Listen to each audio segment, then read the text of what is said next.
The night didn't fall on Blood Mountain. It leaned in close, like it wanted to hear me breathe. My name is Ethan Caldwell. I was 38 that October, old enough to know better, young enough to still think solitude could fix something broken inside me. I'd been camping and hiking across the United States for nearly 2 decades by then. RV trips, dispersed campsites, lonely pull-offs where the trees close ranks the moment the engine goes quiet. This time, though, I left the RV parked miles away and hiked in alone. I told myself it was about simplicity, about returning to something pure. But the truth was heavier. I needed silence, and I believed Blood Mountain would give it to me. I was wrong. Blood Mountain sits like a knuckle in northern Georgia, a place soaked in history and superstition, where the Appalachian Trail crests and the wind never seems to stop moving. Even during the day, it hums, not sound exactly, more like pressure in the ears, like the mountain is constantly exhaling. Locals warned me about it back in Blairsville. One old man at a gas station looked at my pack and said, "You don't camp on Blood Mountain, you pass through it." He didn't smile when he said it. I laughed then. I always did. Laughter was easier than admitting that warnings sometimes feel personal, like they're meant just for you. By late afternoon, the temperature dropped faster than expected. October had that knife-edge cold, the kind that doesn't bite yet, just presses. I pitched my tent in a small clearing just off the trail, surrounded by twisted hardwoods and slick gray rock. The ground smelled metallic, like wet pennies and old leaves. Every step crunched too loud. Even the birds seemed careful, quieting earlier than usual. As the sun slipped behind the ridge, I felt that first thread of unease. Not fear, unease, the kind you rationalize. You tell yourself it's elevation, fatigue, the thinness of air.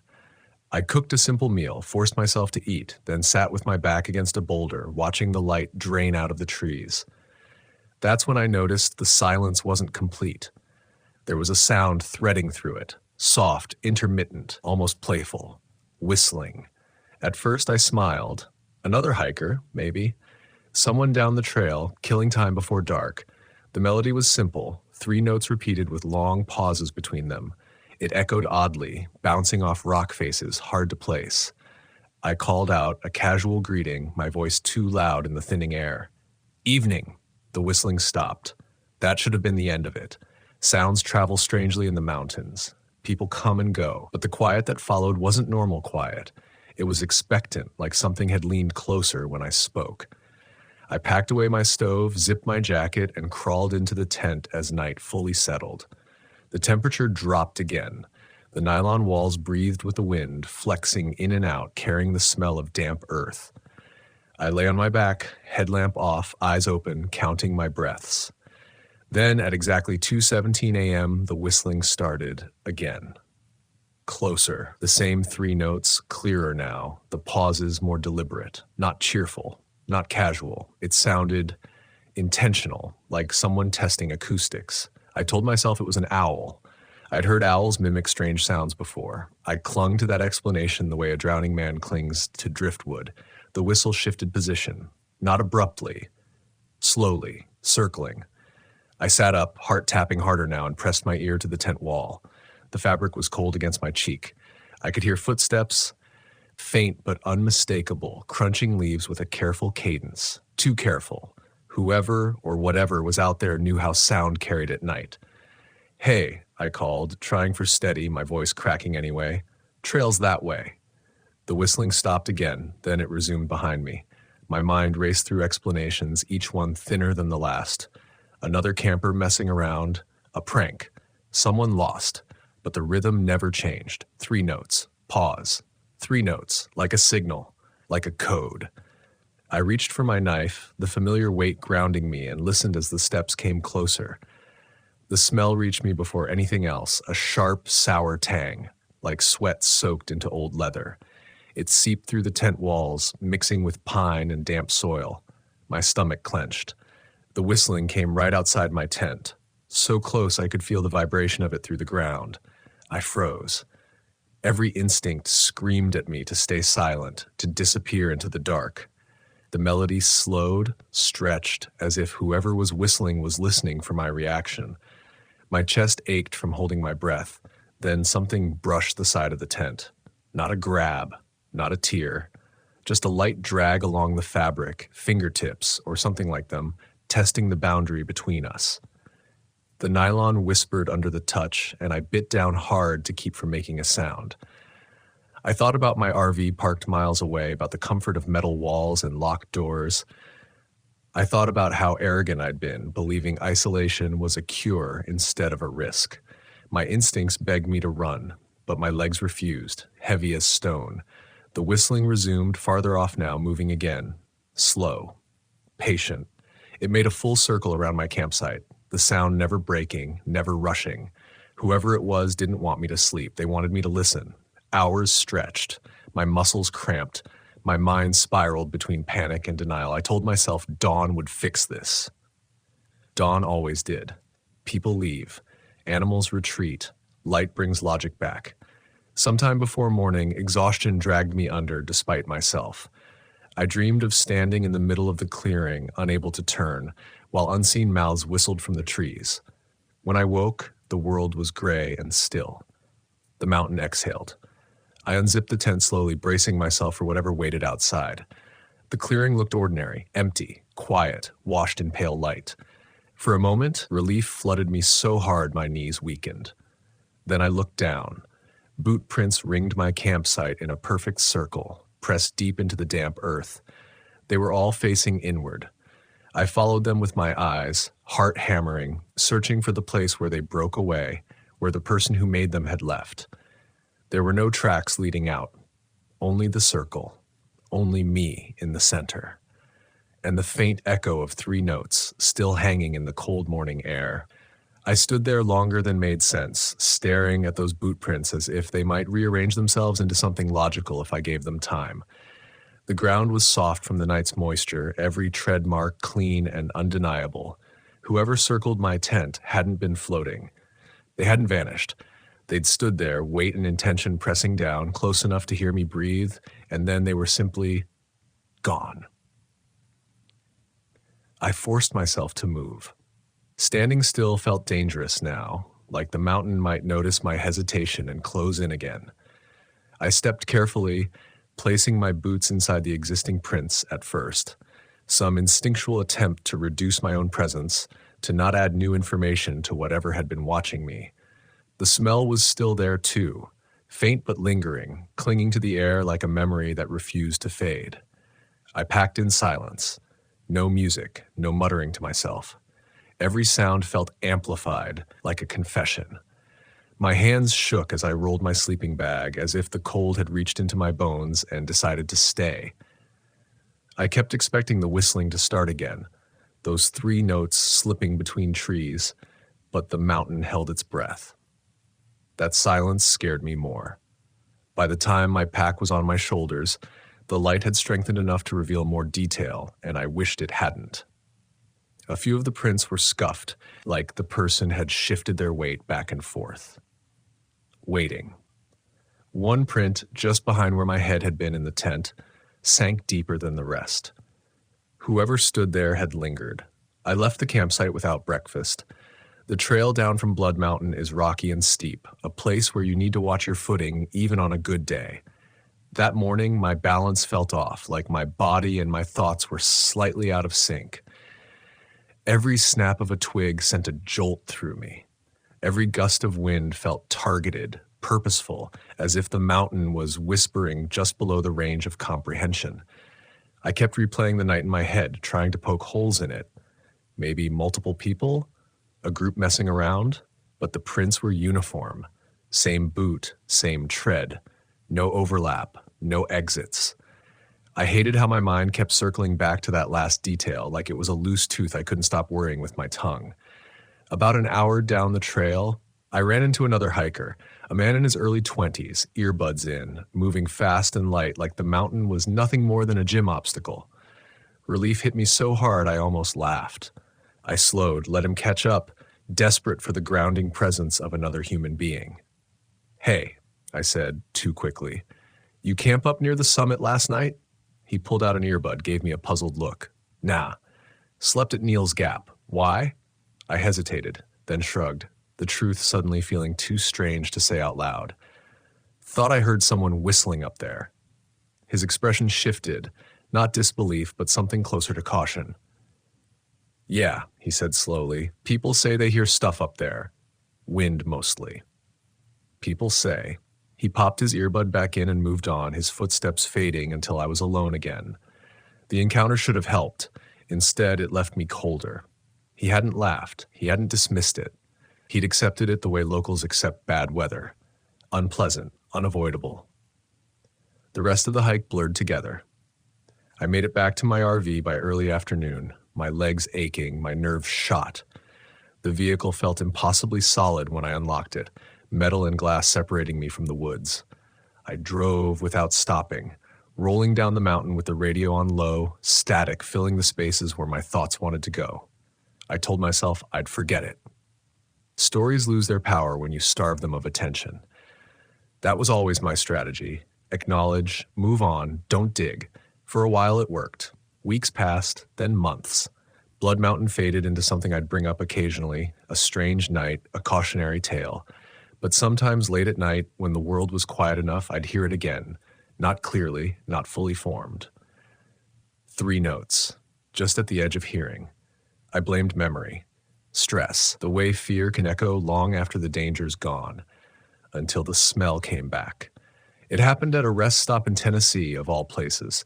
I stepped out of the RV, stretched, and caught that same sour tang, sweat and old leather, sharp enough to stop me mid-breath. It was gone almost immediately, swallowed by exhaust and asphalt, but my heart was already racing. That was the moment I realized the mountain hadn't stayed on Blood Mountain. I started changing the way I camped after that. I stayed closer to others.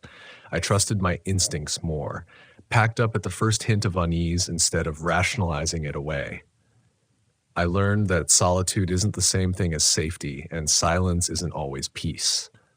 Some quiets are invitations. Years later, I finally went back to Georgia, not to Blood Mountain itself, but to a ranger station nearby. I didn't tell them everything, just asked, casually, if they'd ever heard reports of strange activity up there. The ranger, a woman with tired eyes and a voice worn smooth by repetition, studied me for a long moment. People hear whistling, she said. Always have. Some follow it, some don't.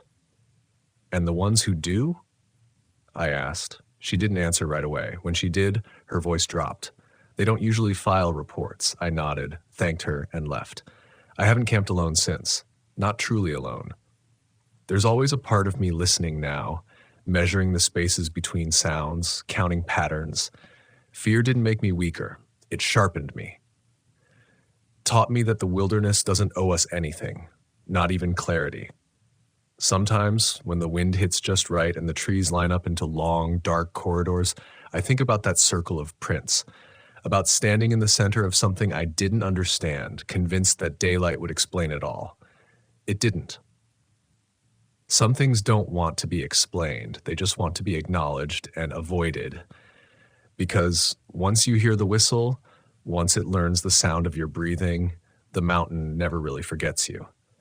I didn't understand what staying meant until I realized how much of me had never left that clearing. Years passed, but Blood Mountain followed me in subtle ways. Not as a memory. I'd made peace with memories, but as a presence that crept into decisions. I stopped camping on ridgelines. I stopped trusting places that felt too quiet too early. I learned to read the land the way you read a stranger's face, not for friendliness, but for intention. Still, even with those adjustments, something inside me stayed tuned to a frequency I couldn't shut off. It wasn't paranoia, it was recognition. The closest I can come to explaining it is this. Once something watches you without revealing itself, part of you stays watchful forever. The incident that finally forced me to confront that truth happened 4 years later, in late November, outside a small campground in North Carolina. I was parked in my RV near a tree line, not deep wilderness. Civilization close enough to feel safe, far enough to still hear the woods breathe at night. I'd chosen the spot intentionally, families nearby, campfires. Laughter drifting on the cold air. I told myself that was enough. Around midnight, the temperature dropped sharply. The heater kicked on, humming low, steady. I lay on the narrow bed, staring at the ceiling, listening to the normal sounds of a campground settling in. Doors closing, footsteps, someone coughing, ordinary human noise, comforting noise. Then, faintly threading through it all, came a sound that didn't belong. 3 notes, soft, careful. My chest tightened instantly, breath turning shallow before I even consciously registered why. The sound wasn't loud enough for anyone else to notice. It didn't need to be. It felt directed, like someone whispering your name in a crowded room, knowing only you would turn. I sat up slowly, muscles rigid, heart thudding so hard it seemed impossible the sound wasn't carrying through the RV walls. The whistle came again, closer now, but still distant enough to be deniable.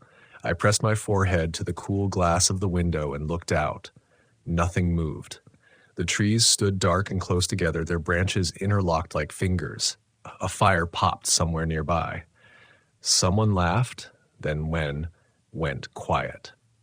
The campground lights flickered, briefly dimming before returning to their dull yellow glow. The whistle came again.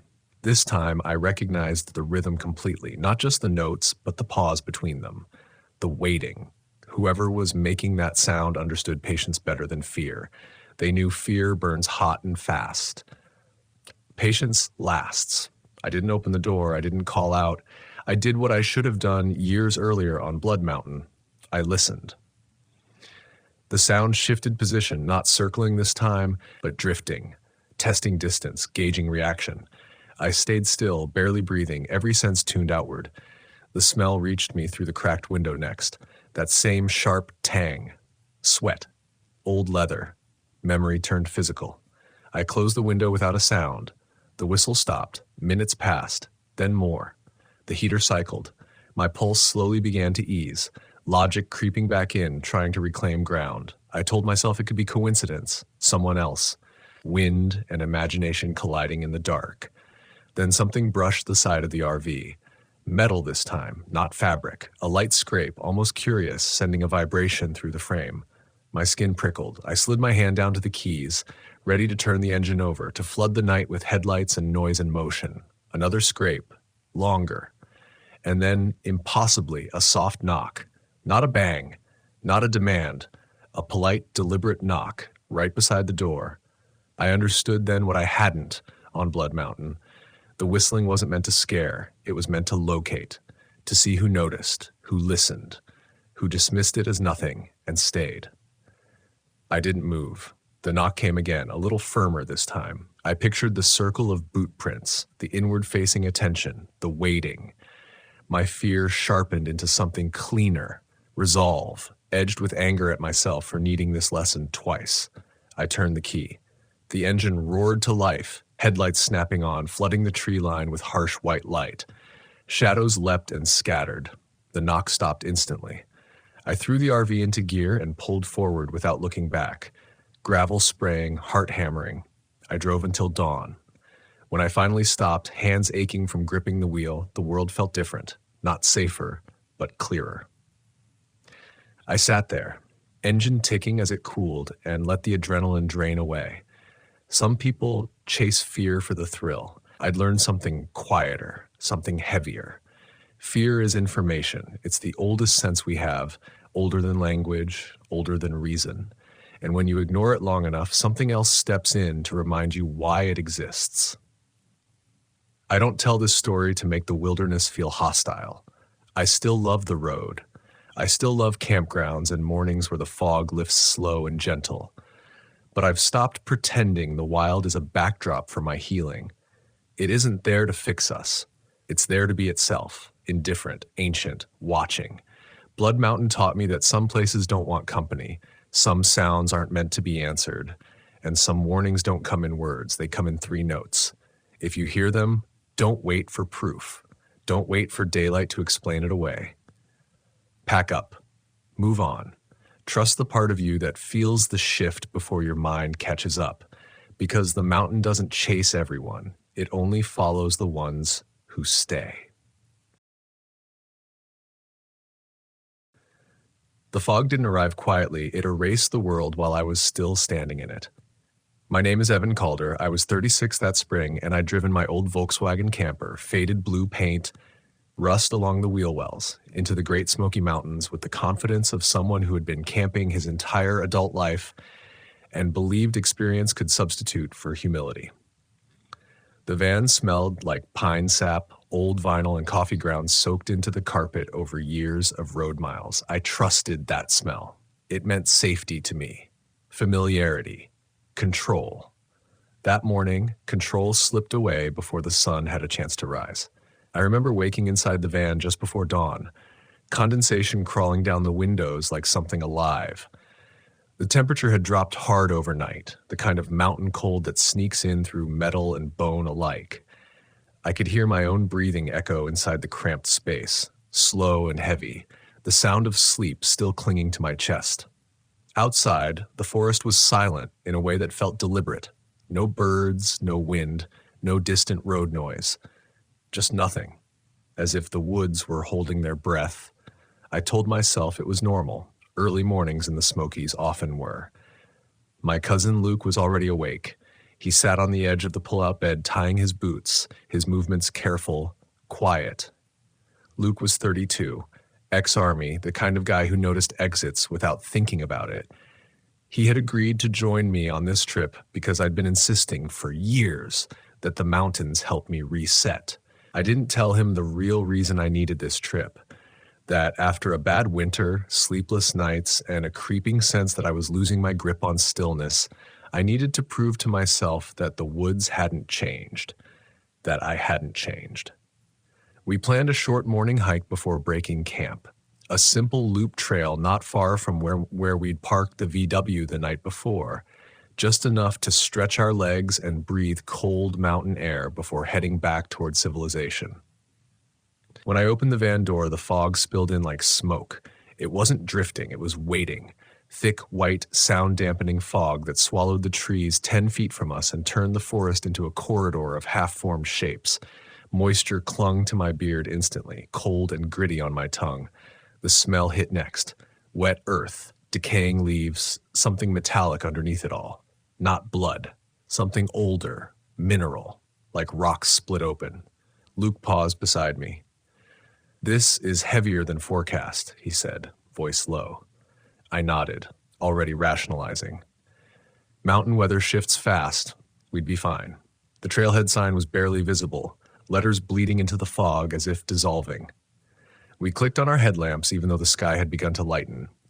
The beams cut narrow tunnels through the white, revealing slick roots, dark mud, and the suggestion of trees leaning inward like eavesdroppers. We stepped onto the trail at 6:40 a.m.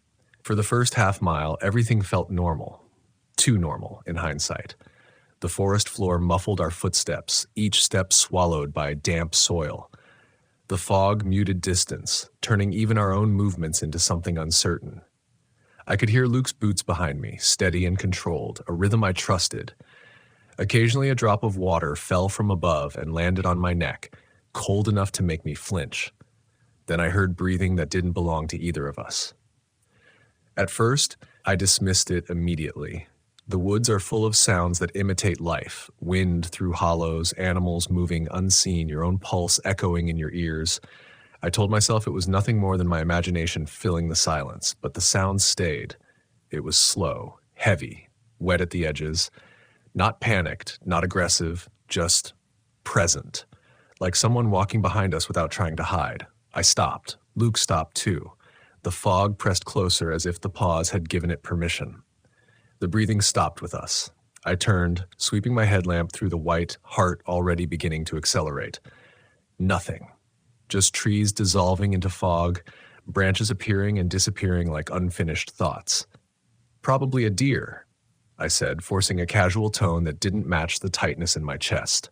Luke didn't answer right away. When he did, his voice was measured. "Deer don't breathe like that." We started walking again, faster now. The breathing resumed almost immediately, matching our pace. Not gaining, not falling back, just there. For nearly a mile, we played a quiet game of denial. Every time the sound grew clearer, I built another explanation. elk, wild boar, a hiker we hadn't seen. I didn't want to accept the alternative because accepting it meant admitting that my instincts were screaming for a reason, and I had been ignoring them for years. The fog thickened as the trail climbed. Moisture soaked through my gloves. My fingers went numb, then painful, then numb again. The air smelled wrong now, sour, almost sweet beneath the rot. My headlamp beam began to feel useless, light swallowed a few feet out, edges blurring as if the world itself had decided not to resolve. That's when the breathing moved closer, not louder, closer. The sound gained texture, a slight hitch at the end of each inhale, a drag on the exhale like lungs pulling against resistance. Luke slowed, then raised a hand. We stopped again. This time the breathing didn't stop. It hovered just off the trail to our right, close enough that I could feel it more than hear it, a pressure in the air, a disturbance that made the fog swirl in subtle, unnatural patterns. "Evan," Luke said quietly, "we're not alone." I wanted to argue. I wanted to demand proof, a shape, a shadow, something tangible. Instead, I felt something colder than fear settle into me, the realization that whatever was there didn't need to show itself. It already knew where we were. We backed away slowly, steps careful, boots sliding on wet roots. The breathing followed, unhurried, patient. My thoughts fractured then, memories bleeding into the present. Nights spent alone in campgrounds where every snapping twig felt personal. Moments when I'd brushed off unease because admitting it felt like weakness. I realized, standing in that fog, that I'd built my identity on endurance, not awareness, on pushing through instead of listening. And now something was testing that mistake. The trail curved ahead, vanishing entirely into white. My chest tightened, breaths coming faster, fog filling my mouth with cold dampness that tasted like rust. The breathing behind us grew just perceptibly heavier, as if encouraged by our fear. Luke leaned in, his voice barely audible. "We turn back, now." I nodded, though every instinct screamed that turning our backs was dangerous. But standing still felt worse. Staying meant surrendering momentum, and momentum was the only thing that still felt like ours. We turned. The breathing adjusted instantly. Still behind us, still unseen. And as we started back down the trail, the fog closed ranks, sealing us in with whatever had decided silently to follow. The moment we committed to turning back, the forest seemed to lean forward. Our headlamps bobbed in uneven arcs as we picked up speed, the narrow cones of light slicing through fog that no longer felt passive. It resisted us, thick enough that each step felt like wading through breath itself. The trail sloped downward now, slick with wet leaves that shifted underfoot, and every sound we made felt amplified inside my skull. Boots scraping, fabric brushing, my own pulse roaring in my ears. Behind us, the breathing stayed steady, not frantic, not angry, almost measured, as if whatever followed us didn't need to hurry. That was what unsettled me most. Predators rushed, threats revealed themselves. This thing conserved energy, confident we would exhaust ours first. I told myself again that it had to be an animal. Black bear, boar, something large, curious, displaced by the fog. The Smokies are full of life most people never see, but no animal I knew matched our pace so precisely. Stopping when we stopped, moving when we moved, never crashing through brush or snapping branches. There was no chaos in its movement, only intention. The air grew colder as we descended. Fog condensed on my eyelashes, blurring my vision, turning every tree into a potential shape. My hands shook, partly from the cold, partly from the creeping certainty that denial was becoming dangerous. I kept glancing over my shoulder, searching for a silhouette, some confirmation that fear had a form. There was nothing, at least nothing I could see. After another quarter mile, the smell changed again. The mineral tang sharpened, mixed now with something animal and sour, like damp fur left too long in a closed space. It clung to the back of my throat. I tasted it when I breathed. Luke slowed suddenly. I nearly collided with him. "Listen," he whispered. I did. The breathing wasn't alone anymore. There was a second sound layered beneath it, faint but unmistakable, a dragging step, irregular, like weight being shifted awkwardly. Not a limp, more like something adjusting to terrain it wasn't used to. "Still think it's a deer?" Luke asked, not turning around. I didn't answer. Words felt dangerous, like they might draw attention. Instead, I shook my head, though he couldn't see it. We resumed moving, faster now, careful no longer an option. The trail markers appeared and vanished in the fog, white blazes smeared with moisture. I focused on them like lifelines, each one proof we were still on a path, still following rules written by humans who believed these woods could be organized. The breathing drew closer. Not enough to touch us.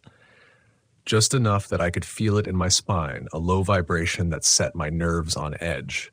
My chest tightened, breaths coming shallow now. Panic crept in, not as a rush, but as a slow, suffocating pressure. I could feel my thoughts narrowing, options collapsing into a single need. Get out of the fog.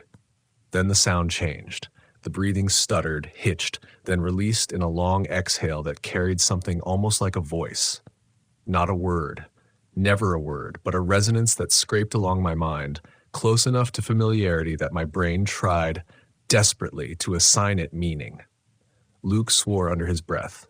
I stopped again, unable to help myself. Fear had crossed into something else now, morbid curiosity, the kind that gets people hurt. I turned fully, sweeping my headlamp wide. For a split second, the fog parted. I didn't see a shape. I saw absence. A place where the fog thinned unnaturally, as if something occupied that space and displaced it. The air there looked heavier, darker, like a shadow without edges. Then the fog rushed back in, sealing it away.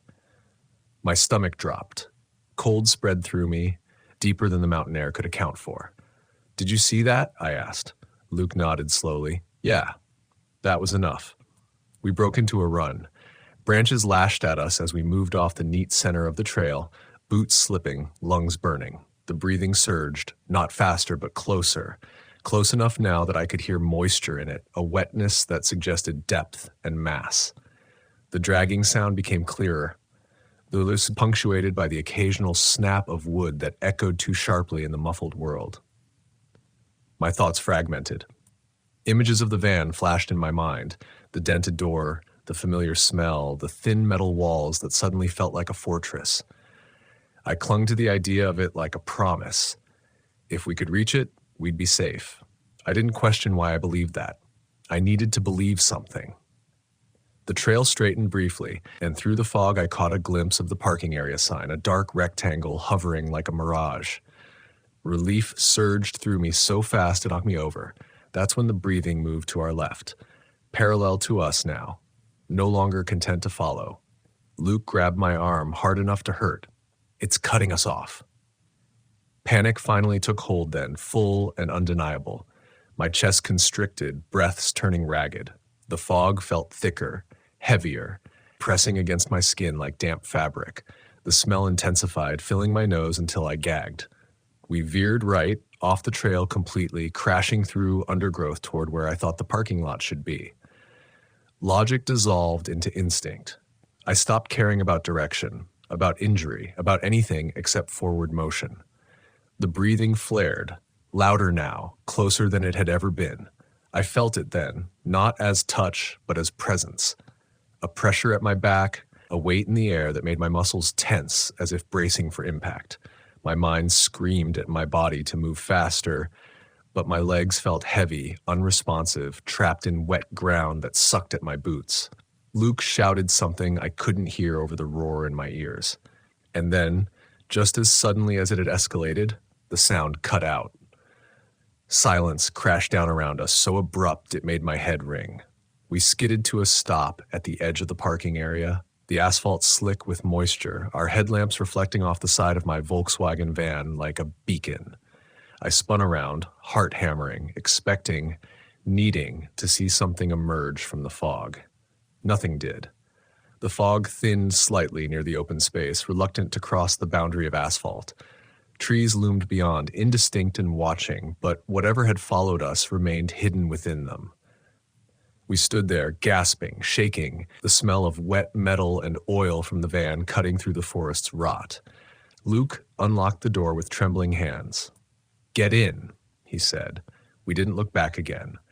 As we slammed the doors shut and the fog pressed against the windows, I felt a sickening certainty settle in my gut. Whatever had followed us hadn't chased us off. It had let us go. And that thought terrified me more than the breathing ever had. Inside the van, the world shrank to metal, glass, and breath. I slid into the driver's seat and slammed the door, locking it without thinking, fingers clumsy and numb. The interior lights flickered on, revealing Luke's face. Pale, eyes wide, jaw clenched, so tight a muscle jumped near his temple.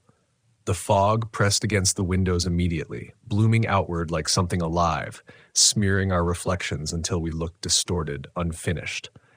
For a few seconds, neither of us spoke. The silence was worse now.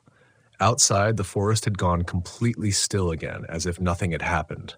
No breathing, no dragging sound, just fog and trees and the faint tick of the cooling engine from the night before. My ears rang with the absence of noise, my body still braced for pursuit that never came. I turned the key. The engine hesitated. That pause, less than a second, nearly broke me. My heart slammed so hard I felt dizzy, my vision narrowing. I imagined the fog parting, imagined something stepping into view just as the van failed us. Then the engine caught. The familiar rumble filled the cabin, vibrating through the floor and up my spine. Relief washed over me in a wave so strong it left me weak. I put the van in gear and eased forward, tires crunching softly on gravel as we rolled out of the parking area and onto the narrow access road. Only when the trees began to slide past the windows did I realize how badly my hands were shaking. We didn't talk for the first mile. The fog followed the road, thick and clinging, visibility reduced to a few car lengths ahead. My headlights cut through it in pale cones, illuminating nothing but more white. The world beyond the windshield felt unreal, like we were driving through a memory instead of a place. I kept checking the mirrors. I don't know what I expected to see, something pacing us between the trees, a shape materializing in the road behind us, but every glance felt necessary. Each time there was only fog, swallowing everything we left behind. Luke was the first to break the silence. That wasn't normal. The understatement almost made me laugh. Almost. No, I said. My voice sounded wrong to my own ears, thin and distant. It wasn't. He rubbed his hands together slowly as if trying to warm them. I've been followed before. Animals, people. You can usually tell what wants something from you. And that, I asked. He didn't answer right away. He stared out the side window, eyes tracking the fog as it slid past. That didn't want anything, he said finally. It just was. The road began to descend, winding lower out of the mountains. Gradually, almost imperceptibly, the fog thinned. Shapes sharpened, trees regained edges, color seeped back into the world. By the time we reached the main highway, the sky had lightened to a dull gray, the sun still hidden but asserting its presence. Normalcy returned in fragments. Road signs, guardrails, the distant sound of another vehicle. Each familiar detail felt out of place, like it belonged to a different life we'd stepped away from for too long. My body didn't get the memo. Even as the danger faded behind us, my chest stayed tight, my thoughts looping, replaying moments I couldn't explain. The absence and the fog, the way the breathing had matched us so perfectly, the certainty, deep and irrational, that we hadn't escaped because we were faster or smarter, but because something had decided we could go. We stopped at a gas station just outside the park boundary. Fluorescent lights buzzed overhead, harsh and unforgiving. I filled the tank while Luke went inside, and for the first time since dawn, I felt the cold fully. It sank into my bones now that adrenaline had loosened its grip. I caught my reflection in the van's side mirror. I didn't look like myself. My eyes were rimmed red, face drawn tight, beard damp with fog and sweat. I looked older than I had the night before, like something subtle had been taken from me in those woods. I turned away before I could examine the feeling too closely. Luke returned with coffee neither of us really wanted. We sat in the van, engine idling, paper cups steaming between us. "You ever hear stories about this place?" he asked. I shrugged. "Ghost stuff, disappearances, same things you hear about any big park." He nodded slowly. "Yeah, but sometimes stories are just people trying to explain a feeling they couldn't carry alone. That stayed with me.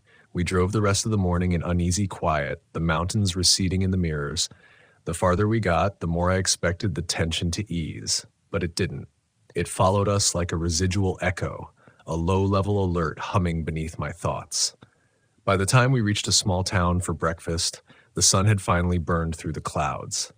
The diner was warm, smelled like grease and coffee, and the clatter of plates felt almost aggressive after the hush of the forest.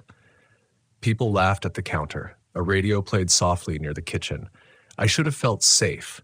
Instead, I felt exposed. I kept glancing at the windows, half expecting to see fog rolling down Main Street, searching. When our food arrived, I realized I wasn't hungry. My hands still trembled when I lifted the fork. Luke noticed. "You okay?" I wanted to say yes. I wanted to insist this was just adrenaline, that once we ate and rested, everything would settle back into place. That's what I'd always done, rationalized discomfort into something manageable. But the truth pressed in on me, heavy and undeniable. "No," I said. "I don't think I am." He didn't push. He didn't need to. The silence between us was different now, not fearful, but weighted with shared understanding. We packed up and headed home sooner than planned.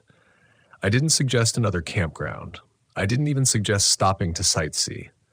The road felt like the only safe direction left. It wasn't until days later, back in my own driveway, that the final realization set in. As I unloaded the van, airing it out, I caught that same faint mineral smell beneath the familiar scents of old vinyl and pine. I froze, heart stuttering. I sniffed again, slowly, deliberately. It faded quickly, gone almost as soon as I noticed it. I told myself it was nothing, lingering moisture, my imagination reaching for patterns that weren't there. But that night, lying in my own bed, I woke suddenly with the unmistakable sense of being observed. The room was dark and quiet, the air still. And in the silence, just at the edge of hearing, I thought I caught the faintest suggestion of breath, slow, patient, waiting. I held my own breath until my chest burned, listening, afraid that if I acknowledged it, the sound might grow clearer. Eventually, it stopped. Or maybe I just convinced myself it had. I still camp. I still drive that old Volkswagen.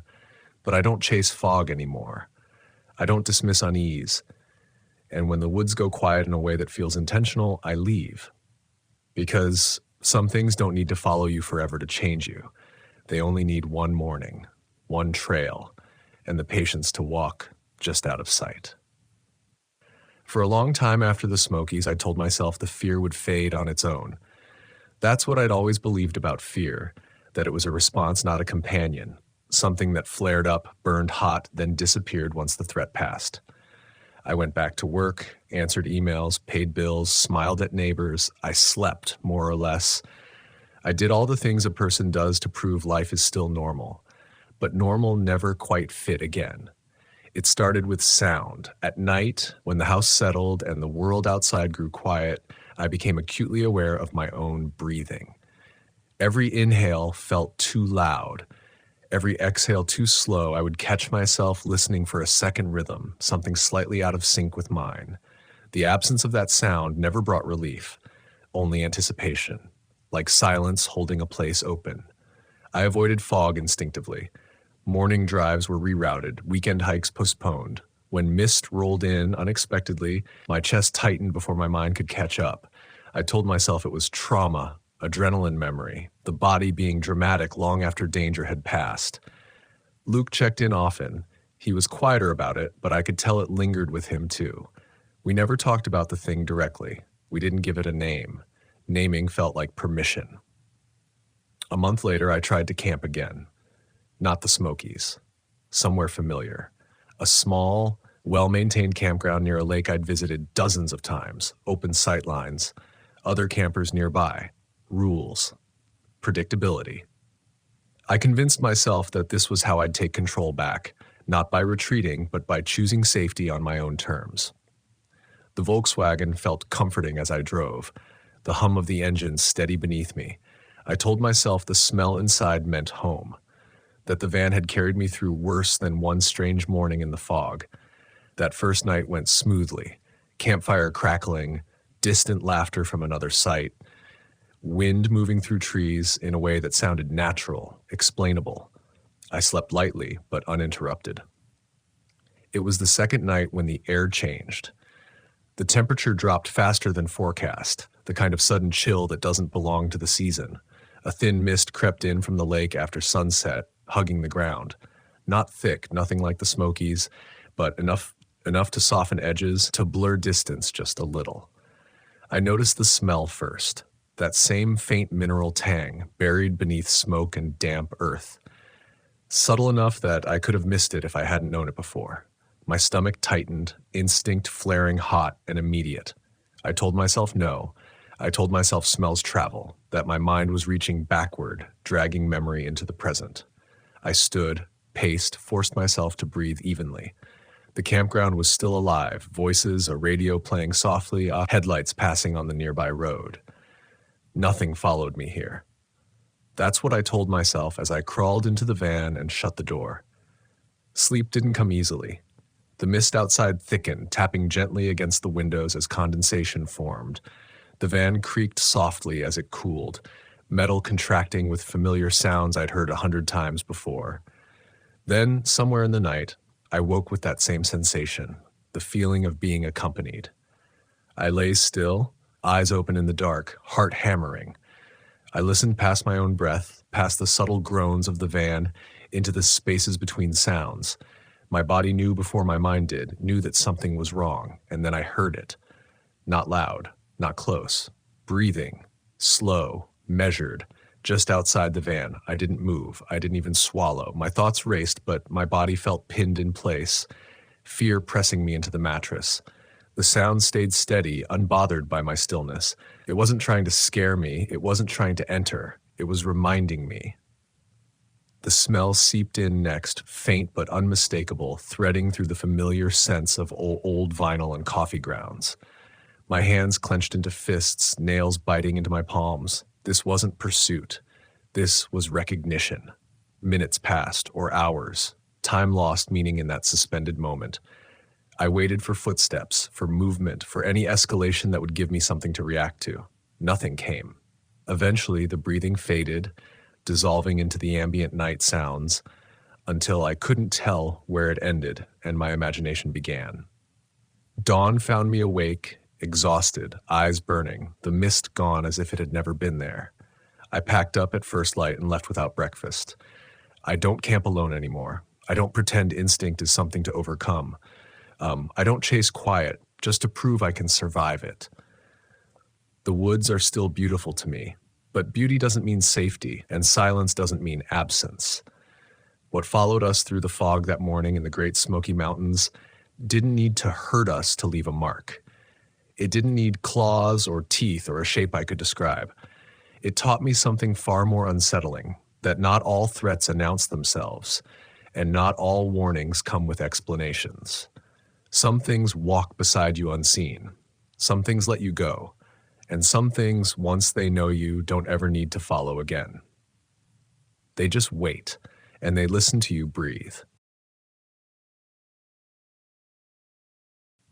The night didn't feel empty. It felt occupied, like something had arrived before I did and was waiting to see if I'd notice.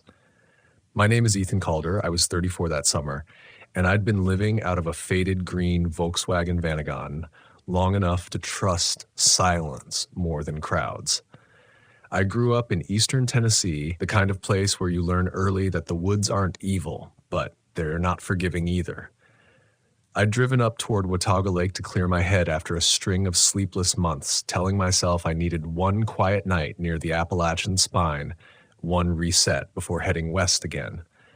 I parked the van near the old forest road just before dusk, the engine ticking as it cooled, the lake hidden beyond the trees but breathing cold air uphill like a slow animal. July had been thick everywhere else, but here the temperature dropped faster than expected. I remember thinking it felt like the woods were exhaling. I should have taken that as a warning. Instead, I took it as relief. I wasn't planning to stay at the shelter. I never liked them. Too public, too many stories baked into the wood. But the trail had gone wrong in that quiet way trails do, where every turn looks familiar until it doesn't. and by the time I realized how far I'd wandered, the light was already thinning into that blue-gray hour where depth disappears. The shelter appeared suddenly, a dark wedge against darker trees, its roofline cutting into the sky like a held breath. Watauga Lake's shelter sits just far enough from the water that you can't see it, but you can hear it. Even at rest, the lake makes a sound like fabric shifting in another room. That night, the sound followed me as I stepped inside, my boots loud on the wooden floor, my headlamp beam skimming over graffiti, old burn marks, the kind of names people carve when they want proof they were somewhere once. The smell hit me first. Old paper, damp wood, something metallic underneath. Not something older. Rust. Maybe. Time. I told myself I'd rest for an hour, let my legs calm down, then head back to the van. That was the lie I used. The truth was I didn't want to be alone on the trail after dark, not with the woods already pressing in the way they were, the way sound felt closer than it should. Every small noise seemed to lean toward me, curious.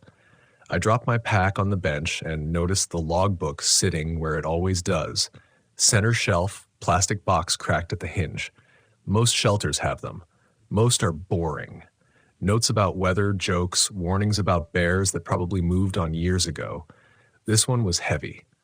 I picked it up and felt it immediately. Too light in one way, too stiff in another.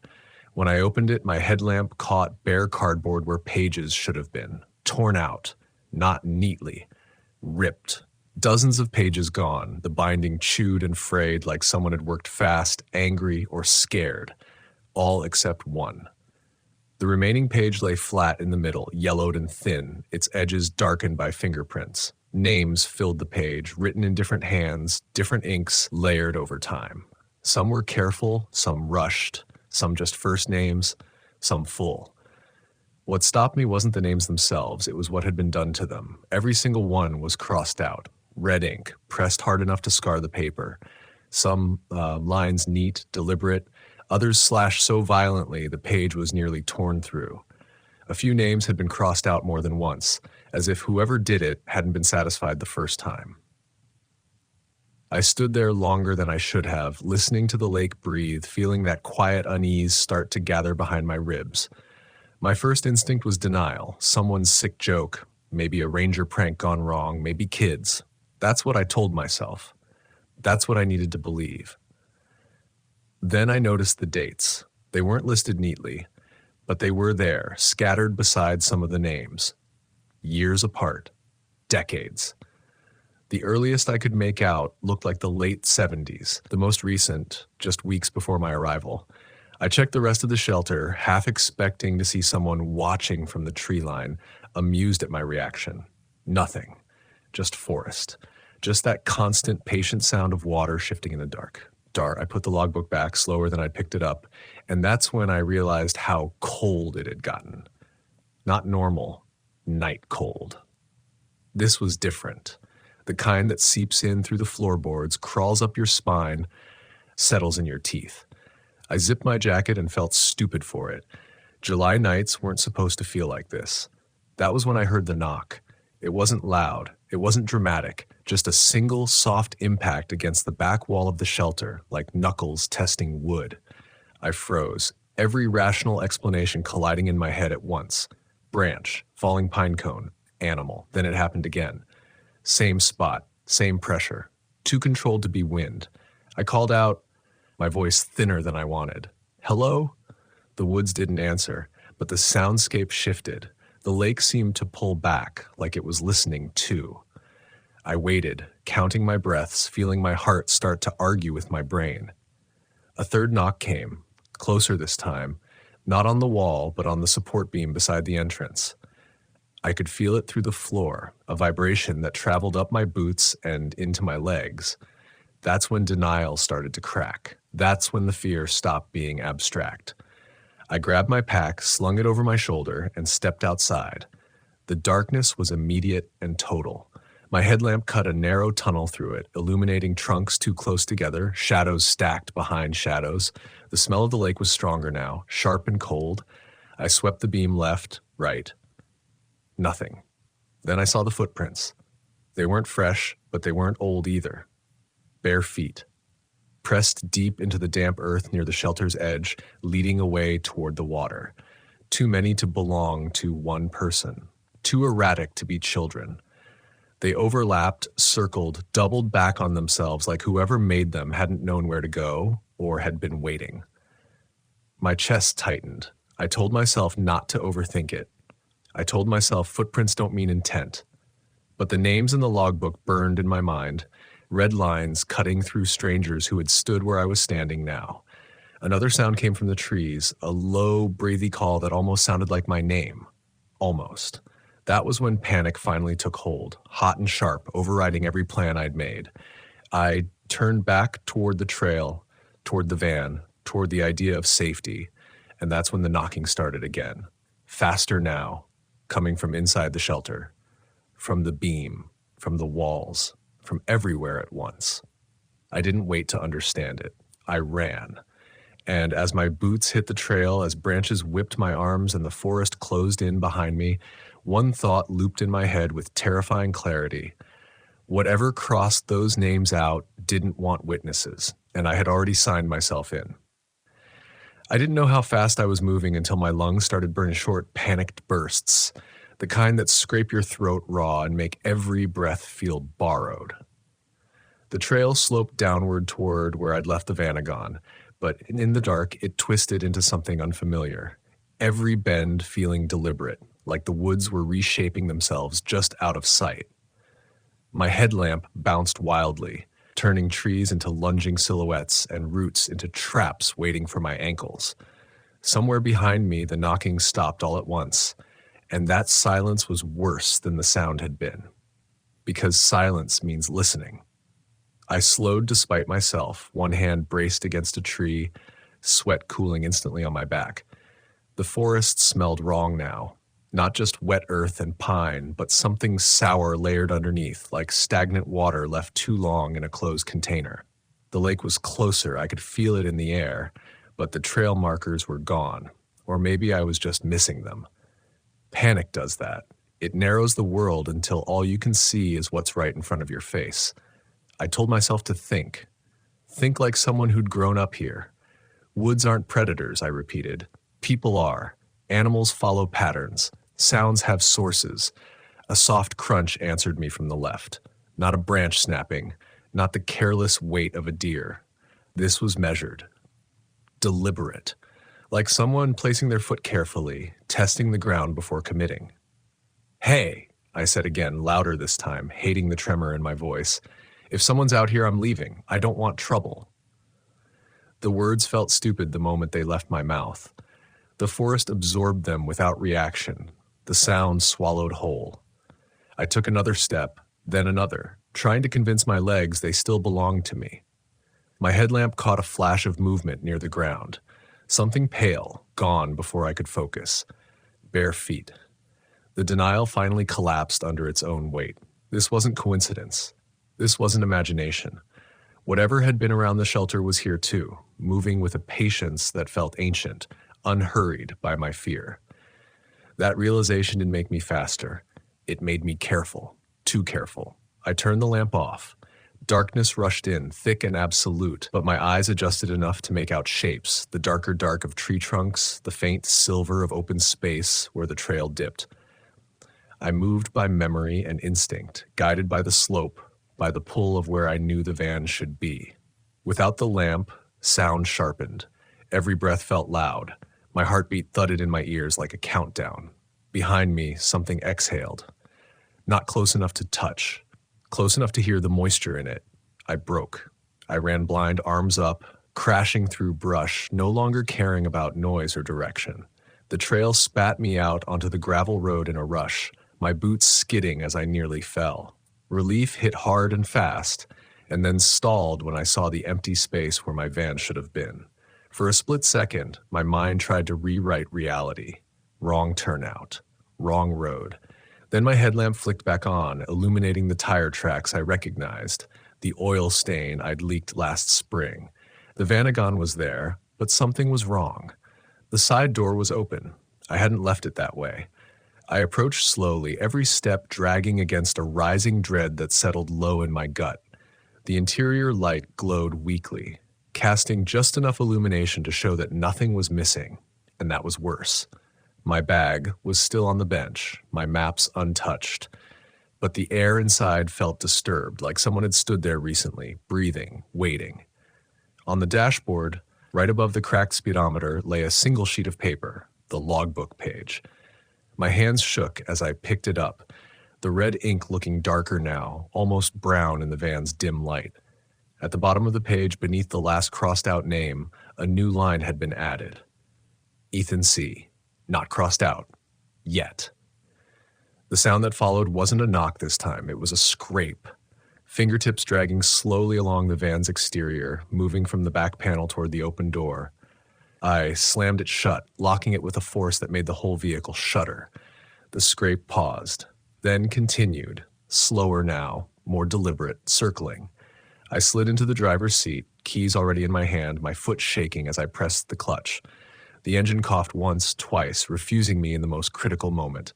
Outside, the scraping stopped directly behind my door. A voice whispered my name. Not shouted, not called. Whispered like it had learned how to say it recently and was testing the sound. The engine finally caught, roaring to life in a way that felt obscene in the quiet. I didn't look back. I threw the van into gear and floored it. Gravel spraying as I tore down the road, branches clawing at the side, something pale darting just at the edge of my headlights before vanishing into the trees. I didn't slow until the road met pavement. I didn't breathe until cell service returned and the world felt populated again.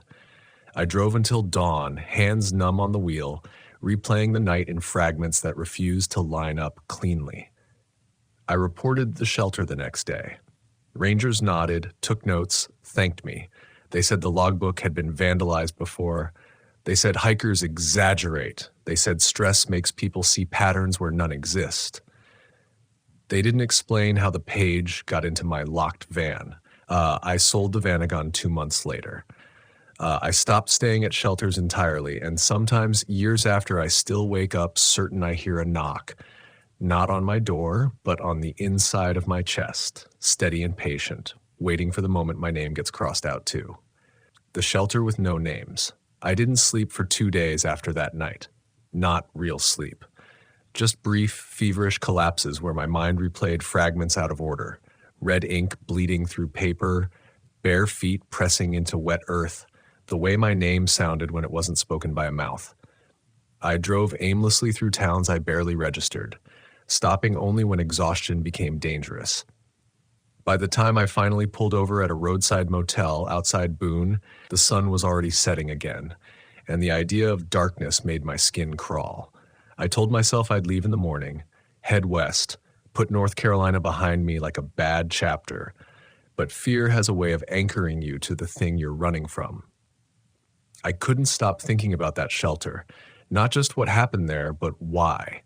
Names don't cross themselves out, pages don't walk, and whatever had followed me hadn't done it in anger. It had done it with intent.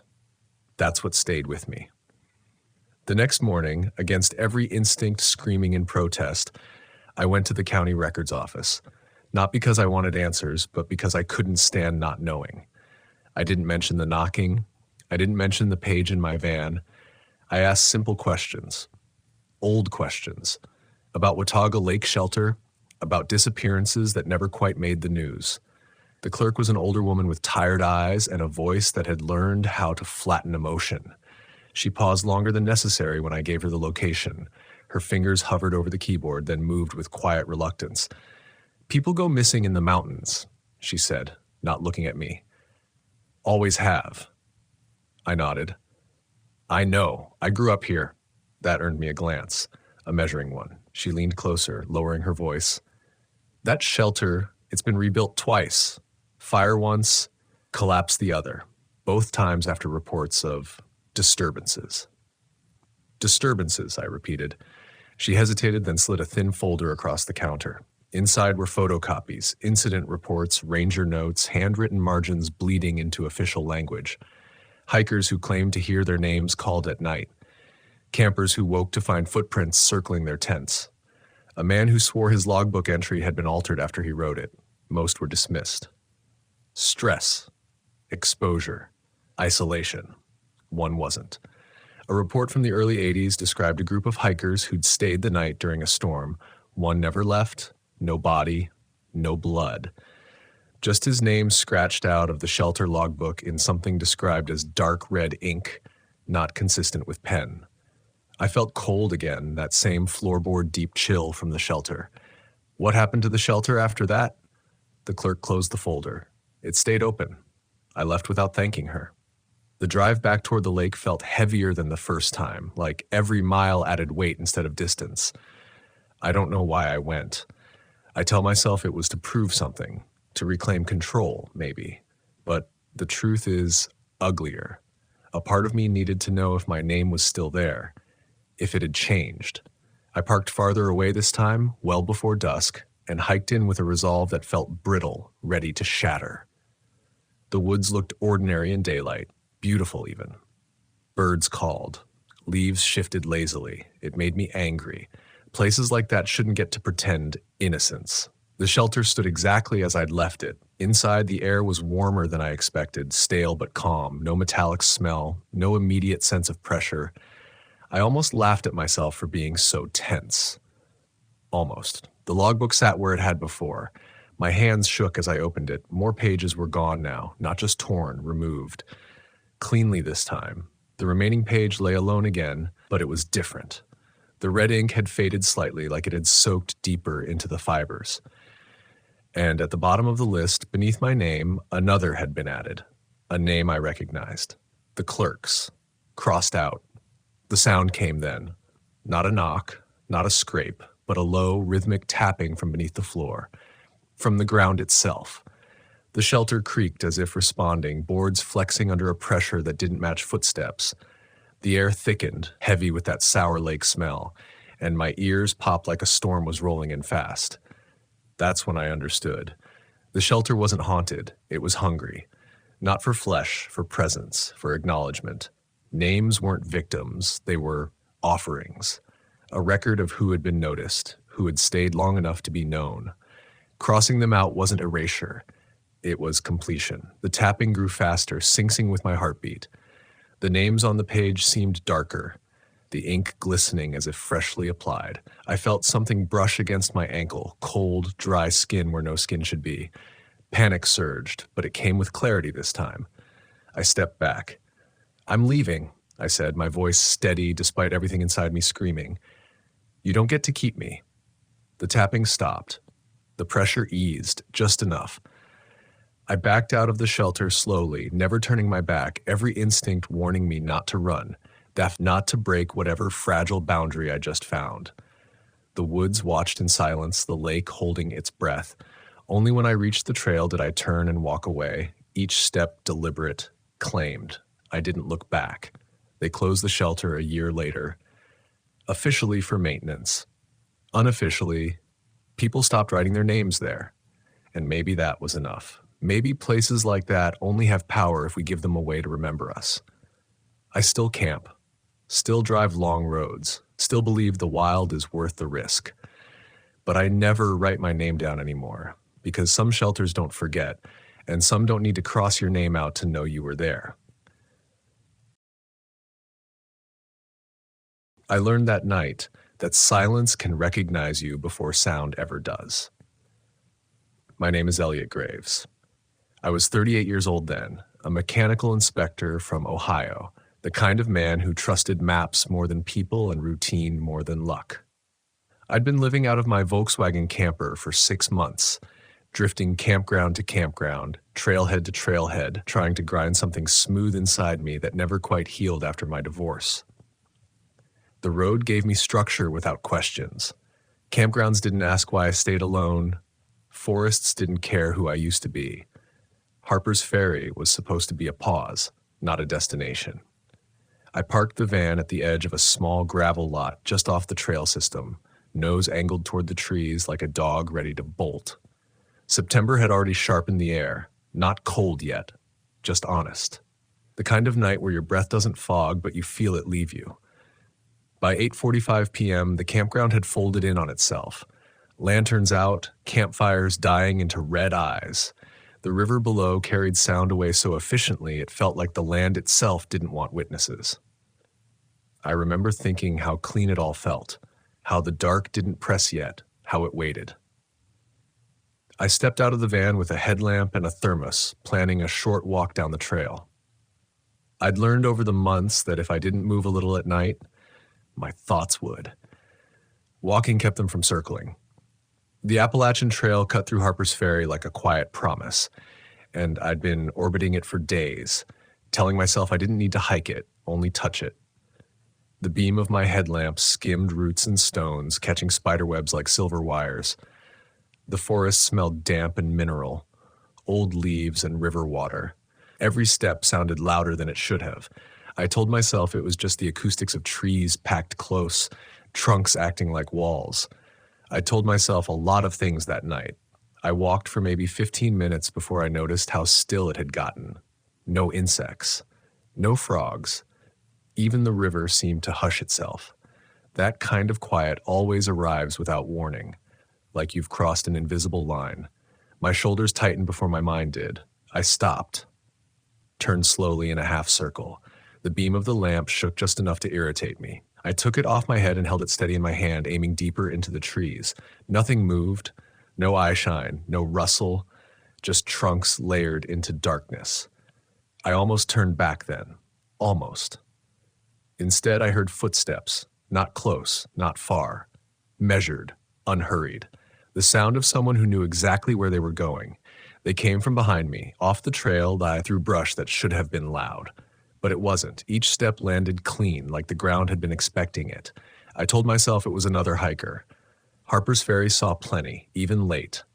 Through hikers had a way of appearing out of nowhere, ghost thin and confident. I waited for a greeting, a cough, anything human. Nothing came. The footsteps stopped when I turned. The beam of my lamp caught him halfway between trees. A man, maybe mid-40s, wearing a dark jacket and jeans too clean for the trail. No pack, no headlamp. His hands hung loose at his sides like he'd practiced not clenching them. His face was pale in the light, eyes reflecting just enough to unsettle me. We stood there looking at each other, the quiet stretching tight. Then he smiled. It wasn't wide, it wasn't friendly, it was precise, as if he knew exactly how much of it to show. "Evening, Elliot," he said. The sound of my name landed wrong. Too heavy. Too deliberate. My body reacted before my mind could argue. Heart jumping, skin tightening, a sudden rush of heat to my face. My throat closed around the word. I tried again. "Do I know you?" He tilted his head slightly, studying me the way you study handwriting you recognize but can't place. "Not formally," he said. His voice was calm, unaccented, almost kind. "But I know you." I laughed, sharp and thin, the way you do when you're trying to prove something to yourself. "That's funny," I said, "because I haven't had cell service for 3 days. The smile didn't change. "You don't need a signal for some things." That was when the forest seemed to lean in, not move, just attend. I became acutely aware of the temperature, how it had dropped without me noticing, how the air felt heavier in my lungs. My lamp hand trembled, and I hated that he could probably see it. "You're camping down by the gravel lot?" he continued, nodding past me, back toward where my van sat invisible in the dark. Blue Volkswagen, rust spot on the rear panel, passenger door sticks. My mouth went dry. I hadn't told anyone any of that. I hadn't spoken to anyone since morning. I'd paid cash for supplies. I kept to myself on purpose. "That's not hard to see," I said, though the words felt weak as soon as they left me. He took a step closer. The ground didn't crunch, didn't complain. "You keep your keys in your left jacket pocket," he said softly. "And you sleep with the front windows cracked, even when it's cold. Makes you feel less boxed in." I backed up without realizing it, heel catching on a root. My heart pounded so loud I wondered if he could hear it. The beam of my lamp wavered across his chest, his hands the dirt-free cuffs of his jeans. "Why are you doing this?" I asked. He shrugged, an easy movement like we were discussing weather. "Because you won't listen otherwise." "Listen to what?" to the fact that you're not as alone as you think. The words slid under my skin. I thought of the nights I'd woken up in the van, convinced someone was standing just outside, listening. The times I'd dismissed it as stress, as grief burning off. I'd told myself the road was empty on purpose. "Who are you?" I demanded. For the first time, his smile faltered, not into fear, but into something like disappointment. "That's the wrong question." A branch snapped somewhere to my left. Loud, too loud. I jerked the light toward it, instinct screaming at me to run, to bolt back to the van, to put metal and locks between me and whatever this was. When I swung the beam back, the man was closer. Not walking, just closer. "You should head back," he said gently. "It gets confusing out here after dark." My chest tightened. Every instinct I'd spent years ignoring clawed its way to the surface. This wasn't curiosity anymore. This was threat wrapped in politeness. "I'm leaving," I said, more to myself than him. He nodded, stepping aside, clearing the trail behind me. "I know." I turned and walked, then faster, then nearly ran, boots slipping on leaves, breath burning my throat. I didn't look back. I didn't need to. I could feel him there, not chasing, not hurrying, just knowing. The van came into view like a promise I didn't trust anymore.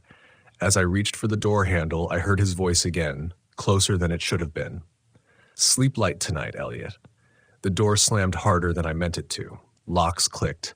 My hands shook so badly I dropped the keys. When I finally dared to look through the windshield, the lot was empty. Just trees. Just dark. Just the river carrying sound away like it always had. But the silence no longer felt clean. It felt informed. The locks didn't make the van feel safer. They just made the space smaller.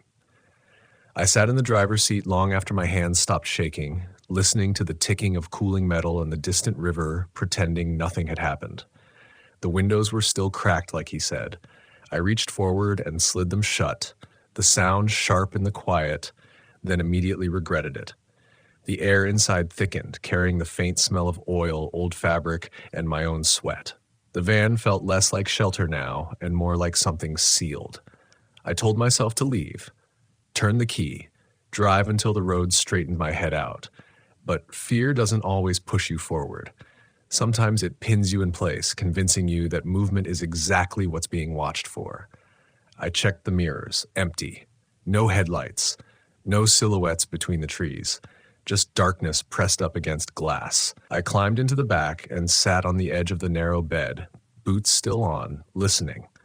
My heart slowly found a new rhythm, slower but heavier, like it was measuring each beat. I told myself the man was a trick of isolation, a coincidence stacked too neatly. People notice things. People talk. Maybe someone had seen me around town. Maybe I'd mentioned my name without realizing it. Rationalization is a powerful sedative. I poured coffee from the thermos, even though my hands were steady now. The smell grounded me. Bitter, familiar. I focused on it like an anchor, breathing it in, counting sips. That's when I heard the knock. Not loud, not aggressive. 3 taps, slow and deliberate, on the side panel near the rear door. My spine locked. The cup froze halfway to my mouth. I waited, telling myself it could be a branch, an acorn, a coincidence of cooling metal. 3 taps again, same rhythm, same place. No one knocks like that by accident. I didn't answer. I didn't move. I barely breathed. A minute passed, maybe 2. The silence stretched until it hurt. Then a sound near the front of the van, soft, like fabric brushing metal. A hand, maybe, sliding along the body, exploring. I crept forward, each step careful, my socks whispering against the floor. I leaned toward the passenger window, peering through the glass. Nothing. The trees stood where they always had. The gravel lot lay empty, pale in the moonlight. No shadows moving, no man. Relief rushed in too fast, too hard. My knees nearly buckled. I laughed under my breath, the sound shaky and thin. "Get it together," I whispered. I pulled the curtain closed between the cab and the back, then sat on the bed again, back against the wall, knees drawn up. I checked my phone out of habit.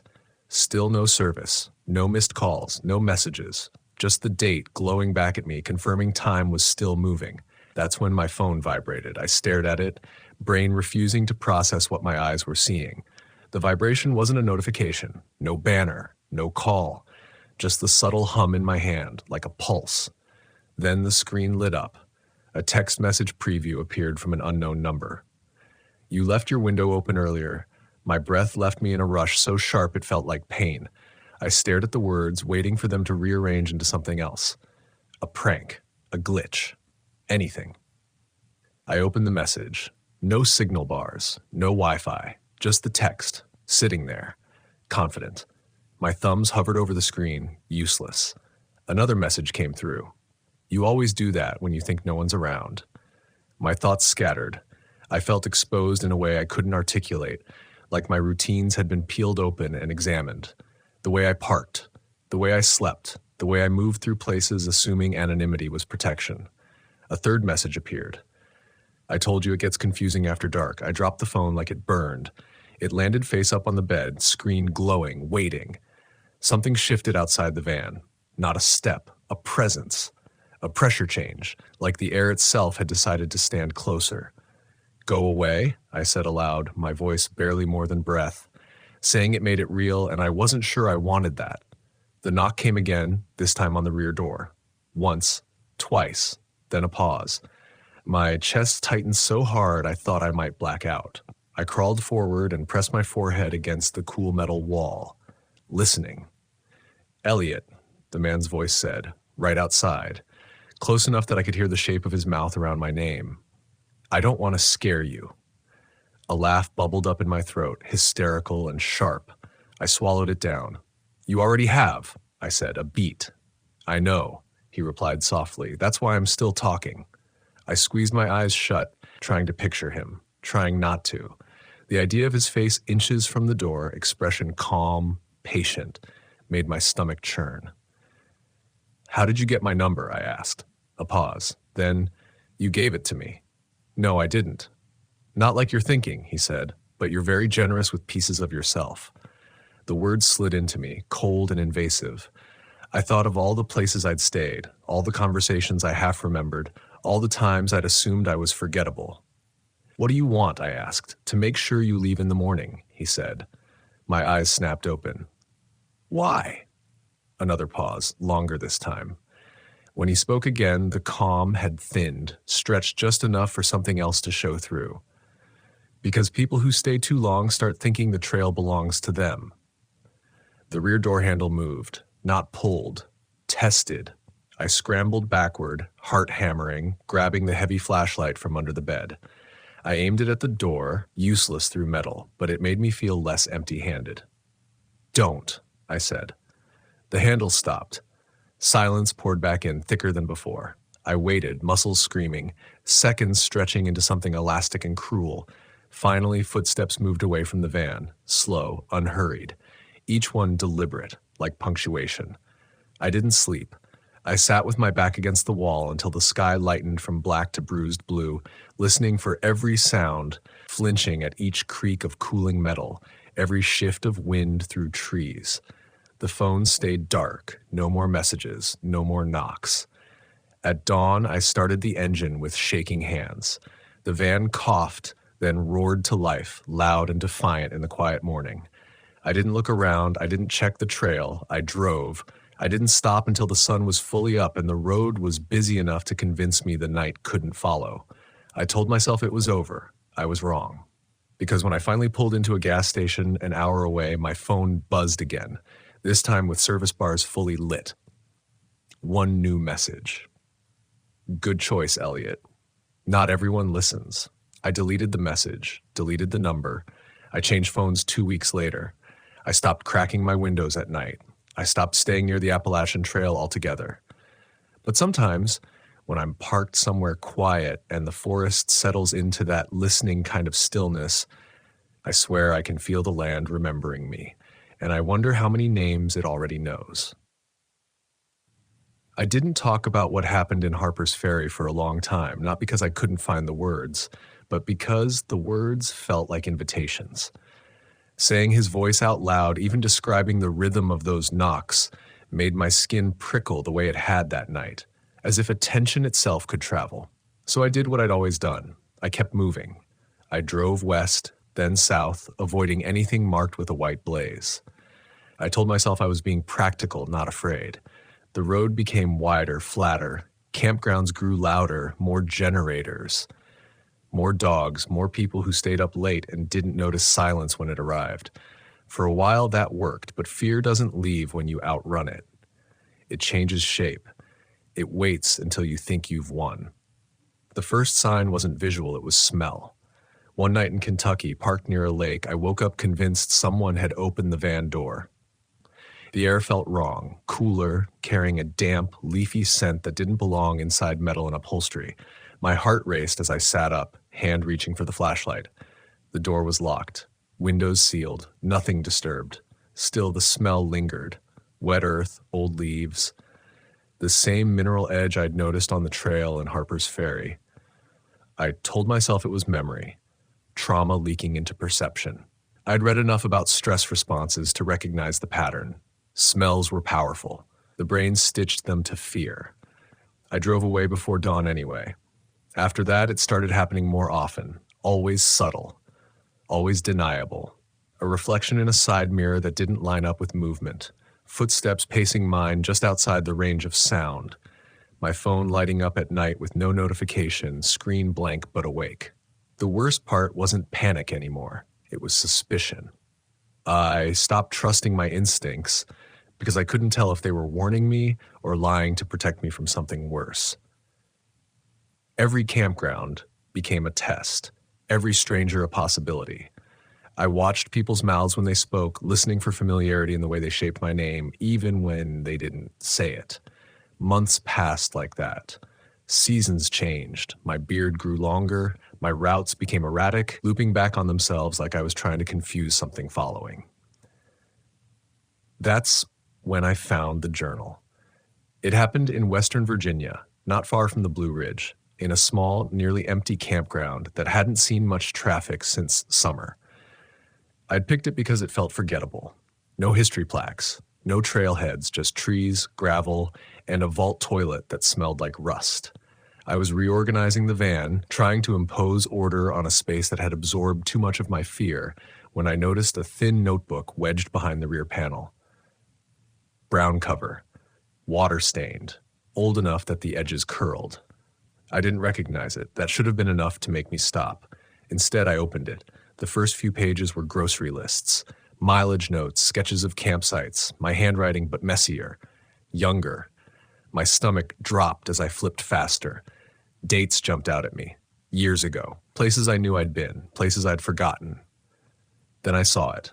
A page filled with a single sentence written over and over, darker each time as if pressed harder. He knows your name. I sat down hard on the bed, the van rocking slightly. My pulse roared in my ears. I flipped back, searching for context, for explanation. The entries before it were fragmented. Half-thoughts, notes about listening spaces and quiet that moves. Mentions of a man on the trail. A man who asked questions. A man who warned. The dates were from 3 years earlier. I didn't remember writing any of it. My chest tightened, the air suddenly too thin. I felt the familiar pull toward denial, the urge to explain it away. Dissociation, stress. Maybe I'd found someone else's journal and was projecting. But the handwriting was mine, the phrasing was mine. Even the way the margins crowded when the thoughts grew urgent, it was unmistakable. One entry near the end stopped me cold. If you're reading this and you don't remember, that means it worked. Do not go back to Harper's Ferry. Do not assume he's gone just because you left. He doesn't move like that. I closed the journal slowly, as if it might react. That night, I didn't sleep at all. I sat with the notebook on my lap, listening to the forest breathe around the van. The sounds felt closer now, more deliberate, like something paying attention to my attention. Sometime after midnight, a realization settled over me, heavy and unavoidable. The man who knew my name hadn't been a beginning. He'd been a reminder. The fear that followed wasn't sharp. It was deep, the kind that sinks into you and rearranges your understanding of time. If I'd met him before, if I'd erased the memory, then how many other encounters had I edited out to keep myself functional? How many warnings had I ignored because forgetting was easier? The temperature dropped suddenly, the kind of fast change that makes your ears ache. The smell returned, stronger now. Wet leaves, cold stone, river water. I didn't move. A shadow passed across the frosted rear window, slow and steady. Not close enough to show detail, just enough to announce presence. I closed my eyes. There was no knock this time, just his voice, calm as ever, drifting through the thin metal wall like it belonged there. "You did a good job," he said. "Most people can't let go like that." My hands curled into fists, nails biting skin. "What do you want from me?" I asked, my voice hoarse. "To keep you from making the same mistake twice," he replied. "You stay curious. You stay too long. You start thinking names are harmless." A memory stirred then, not clear, but heavy. A campfire. A conversation. Me giving my name too easily, enjoying the sound of it being used. "You took something from me," I said. A pause. Not disappointed this time. Almost respectful. "No," he said. "I held on to it when you couldn't." The shadow shifted, then receded. Footsteps moved away, absorbed by the ground without sound. I waited until dawn again, packed in silence, drove without destination. I burned the journal at a rest stop, watching the pages curl and blacken, the words disappearing into smoke. It didn't make me feel safer. It just made the weight lighter. I don't camp near trails anymore. I don't share my name unless I have to. I leave places before they start feeling familiar. But I know now that forgetting isn't protection, it's permission. Because some parts of the land don't hunt bodies. They remember names. The road stopped feeling like an escape the moment I understood what it had been teaching me. You can outrun places, but not patterns. I kept driving after Virginia, pushing west until the terrain flattened and the forests loosened their grip.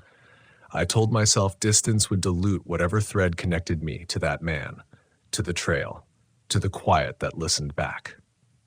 But the farther I went, the more I noticed how often I chose roads that skirted tree lines, how I parked where the land felt exposed and unprotected.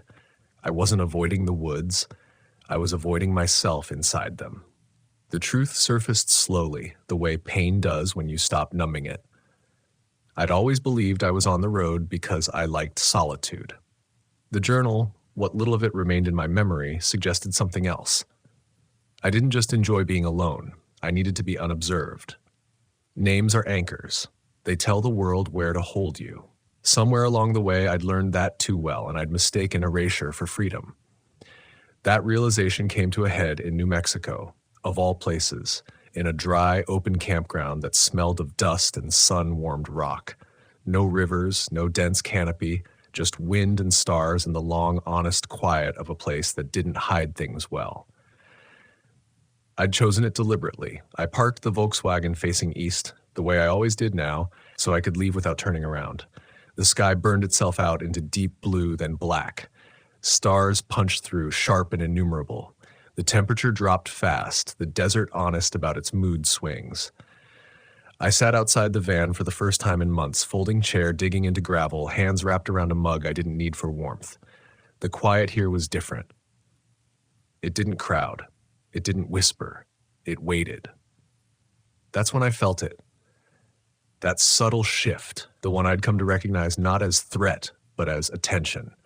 The air changed density, the wind stalled. "You picked a good place," his voice said, not behind me this time, but beside me. I didn't jump. That surprised me more than his presence. He stood a few feet away, exactly as I remembered him. Same jacket, same calm, unreadable face. The stars didn't seem to touch him. Their light bent, softened. "No trees," he went on. "Harder to listen here." I nodded once. That was the point.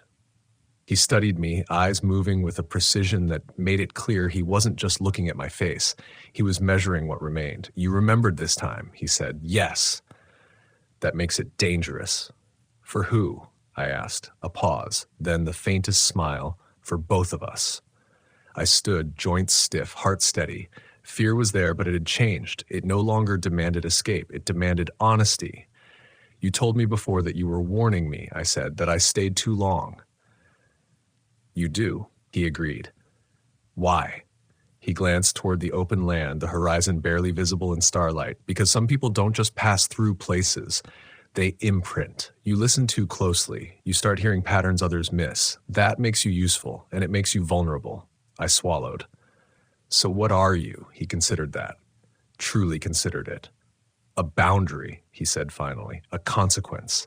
The words settled heavy in my chest. You erase memories, I said. You hold names. I hold attention, he corrected. Names are just where it starts. The wind stirred again, gentle but present. I realized my hands were no longer clenched. What happens if I stop running? I asked. He looked at me then, really looked, and for the first time I saw something like weariness behind his eyes. Then you stop being forgettable, he said, and the land doesn't let go of things it recognizes. The choice was suddenly clear, and it terrified me more than any knock ever had. I could disappear, keep moving, shedding details, sanding myself down until even I couldn't say who I was anymore. Or I could stay whole. I thought of the man I'd been before the road, the way I'd given my name freely, believing it was just a sound. I thought of the journal, the warnings written by a version of me that had tried to protect the future by sacrificing memory. I'm done erasing myself, I said. The words felt solid, heavy, true. Something shifted then, not in the land, but in him. The calm fractured just enough to reveal strain. That's not a small decision, he said. I know. He nodded once. Then this is where I leave you. Relief washed through me, but it wasn't clean. It carried weight. Will I see you again? I asked. A smile, real this time and unsettling for it. That depends on how carefully you use your name. The wind rose, dust lifting around our feet. When it settled, he was gone. No footsteps, no fading presence, just absence that felt earned. I stayed there until dawn, watching the sky lighten, feeling the world come back into focus. When the sun finally crested the horizon, it felt like permission. I still travel. I still camp. I still sleep in the Volkswagen with the windows cracked sometimes, because fear doesn't get to decide everything. But I don't pretend I'm invisible anymore. I sign my name when it matters. I speak it with intention. I leave places before curiosity turns into entitlement. Because I learned something the hard way, something the trail had been trying to teach me all along. The wilderness doesn't need to hunt you. It only needs to know who you are.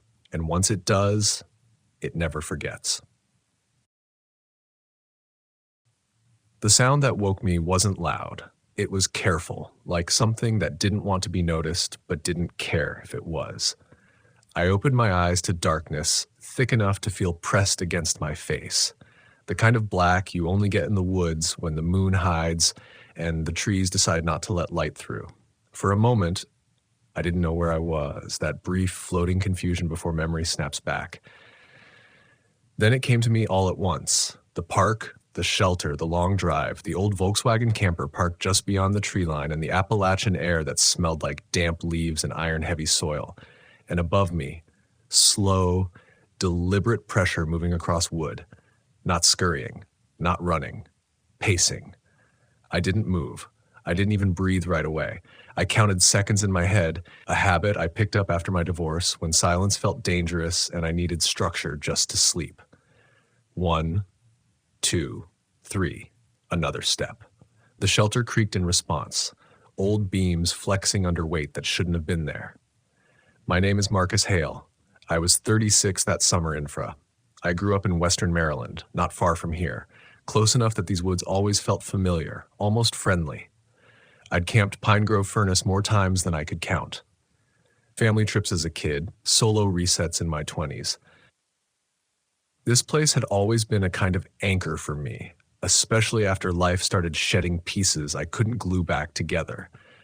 That August night, I wasn't supposed to be in the shelter at all.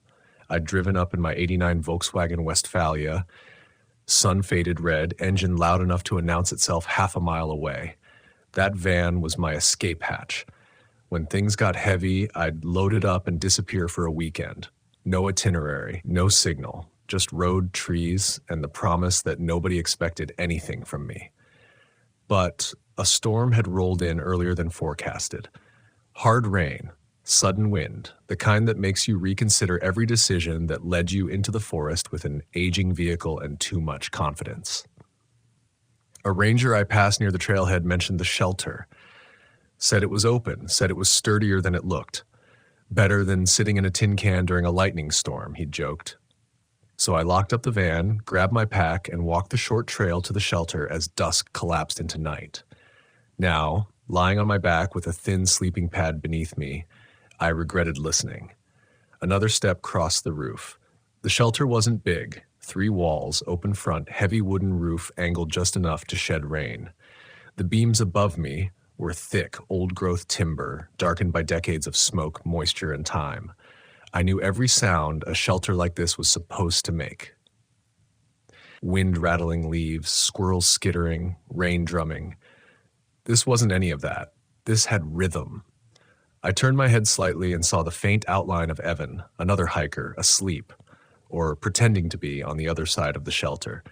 He'd come in late, quiet guy, maybe early 20s. We exchanged the usual trail pleasantries. Where are you from? How far are you going? Then we both settled in, separate bubbles of exhaustion. The steps above us paused. I felt the pause more than I heard it, like the air itself was waiting. Then the pacing resumed back the other direction. Heel, wait, shift, toe. I swallowed, my throat dry despite the humidity. My mind immediately went where I didn't want it to. Bears. But bears don't walk like that. They don't pace, and they sure as hell don't move with restraint. I told myself it was a raccoon. Big ones out here, bold ones. My brain worked overtime trying to smooth the edges off the fear, sanding it down into something manageable. Denial is a powerful thing when you're horizontal and vulnerable. The smell hit next. It was faint at first, just a sour edge cutting through the familiar scent of wet wood and earth. Not animal, not rot. Something warmer, stale, like damp clothes left in a sealed bag too long. I shifted slightly, the sleeping pad whispering beneath me. The footsteps stopped immediately. That's when I knew, without proof, without logic, that whatever was up there was listening. My heart began to thud, slow at first, then faster, trying to catch up to the situation my brain was still refusing to accept. I stared at the roof beams, my eyes adjusting enough to trace the grain of the wood, the dark knots that looked like watching eyes. One careful step moved again, closer to the edge of the roof, closer to the open front of the shelter, closer to me. I thought about my van, sitting quiet and useless behind a line of trees. Thought about the fact that I had chosen the shelter because it felt safer than thin metal walls. Thought about how often I ignored my instincts because I didn't want to seem paranoid, dramatic, weak. That internal argument, the one between logic and something older, was tearing me apart in real time. Another step. I finally risked whispering Evan's name. Barely a sound. More breath than voice. His eyes snapped open instantly. That told me everything. He'd been awake too. The footsteps shifted again, now directly above the center beam. The weight pressed down hard enough that dust drifted from the ceiling, landing on my cheek. I didn't wipe it away. I couldn't move. My body felt like it belonged to the shelter now. Wood, pads, skin, all part of the same trapped structure. The smell grew stronger. And then came the sound that broke whatever fragile dam I had left inside me. A slow scrape, not claws, not hooves. Something dragging lightly across the roof like fingers testing the surface, feeling for gaps, for weakness. My breath turned shallow. Panic surged, hot and electric, crawling up my spine. I knew, absolutely knew, that if I stayed frozen, waiting for clarity, something would decide for me. And whatever was making those footsteps didn't feel confused. It felt patient.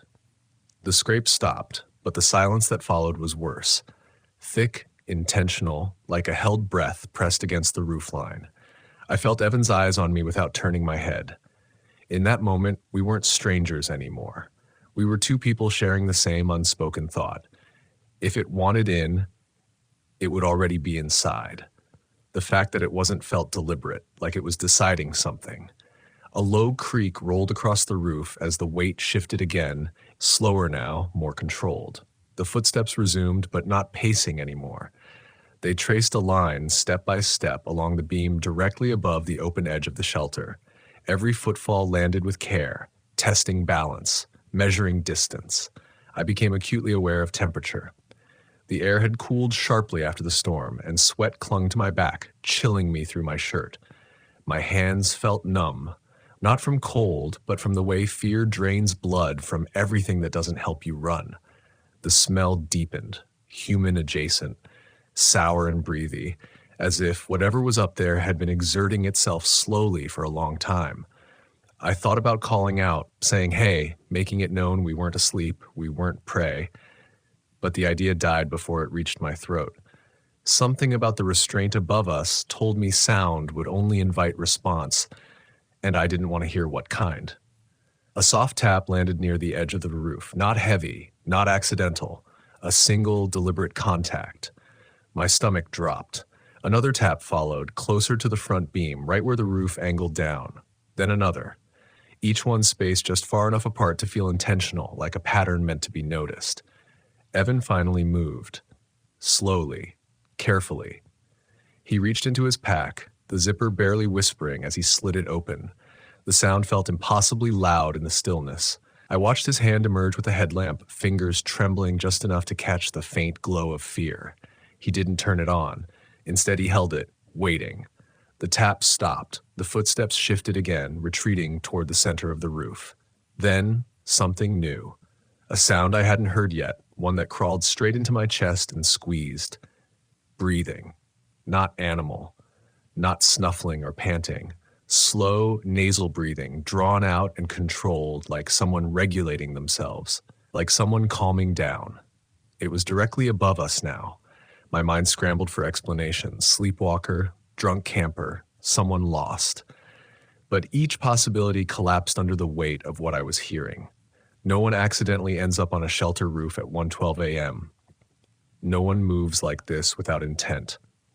The breathing paused. Then a shadow slid down the inside edge of the roof, cutting across the faint starlight at the shelter's opening. Just a shape, elongated, hunched, but unmistakably human in outline. Evan's hand tightened around the headlamp. I shook my head, barely perceptible, begging him not to turn it on. Light would change the rules. Light would mean acknowledgement. And whatever was up there felt like it was waiting for that. The shadow lingered, stretching, as if the figure was leaning down to look inside without fully exposing itself. I could feel my pulse in my ears now, loud enough that I worried it might give us away. My thoughts fractured, jumping between memories and instincts. My father teaching me how to read the woods. My ex-wife telling me I never listened when something felt wrong. All the times I stayed put because moving felt scarier than waiting. The breathing resumed, closer. A faint sound followed, soft, almost imperceptible. A whisper. Not words, just breath shaped like language. I couldn't stop myself. I flinched. The shadow withdrew slightly, then returned, lower this time. A hand appeared on the edge of the roof, fingers long, dirty, nails dark with something I didn't want to identify. The hand gripped the wood, knuckles flexing, testing strength. The shelter groaned in protest. That broke Evan. He snapped the headlamp on. Light flooded the space, harsh and white, slicing through darkness like a blade. For a split second, everything froze, the beam, the hand, the shadow, and then the hand vanished. A sudden scramble erupted above us, wood thudding, weight shifting fast now, restraint gone. The footsteps turned frantic, moving away from the edge, then back again, then off toward the rear of the roof. The breathing turned into something else, a low, broken sound that might have been laughter or might have been pain. I bolted upright, adrenaline detonating in my muscles. Evan was already on his feet, light sweeping wildly across the trees beyond the shelter, catching trunks and leaves and nothing else. The footsteps raced to the far edge of the roof, then jumped. The impact hit the ground behind the shelter with a dull, bone-deep thud, followed by the unmistakable sound of someone running. Feet tearing through underbrush, branches snapping, leaves scattering in panicked arcs. We stood there, stunned, listening as the sound faded into the forest. Neither of us spoke for a long time. When I finally moved, it was to grab my boots, my hands clumsy as I shoved my feet inside. I didn't bother lacing them. Evan was doing the same, eyes still scanning the tree line, headlamp jittering with every breath. "We're leaving," I said. my voice hoarse but steady in a way I didn't feel. He nodded immediately. No argument, no hesitation. We stepped out of the shelter together, light cutting narrow tunnels through the woods. Every shadow felt alive now, every sound amplified by what we'd just seen, or almost seen. The walk back to my van felt endless. The trail twisted more than I remembered, roots grabbing at our feet, the forest closing in like it wanted to keep us. I kept expecting to hear footsteps behind us, pacing our retreat, matching our speed. But the woods stayed quiet, too quiet. When the van finally came into view, I felt a rush of relief so strong it nearly knocked me over. I fumbled with the keys, hands shaking, the metal clinking loud enough to feel obscene. We piled inside, slammed the doors, and sat there in the dark for a full minute before I turned the engine over. The Westie coughed, then roared to life, headlights blasting the trees ahead of us. Nothing moved. I drove without looking back, tires spitting gravel as we tore down the park road, not slowing until the lights of the ranger station cut through the darkness. Only then did Evan exhale. "What the hell was that?" he whispered. I didn't answer, because part of me already knew, and the knowing was worse than any explanation. That thing on the roof hadn't been surprised by us. It had been disappointed. The ranger on duty didn't believe us at first.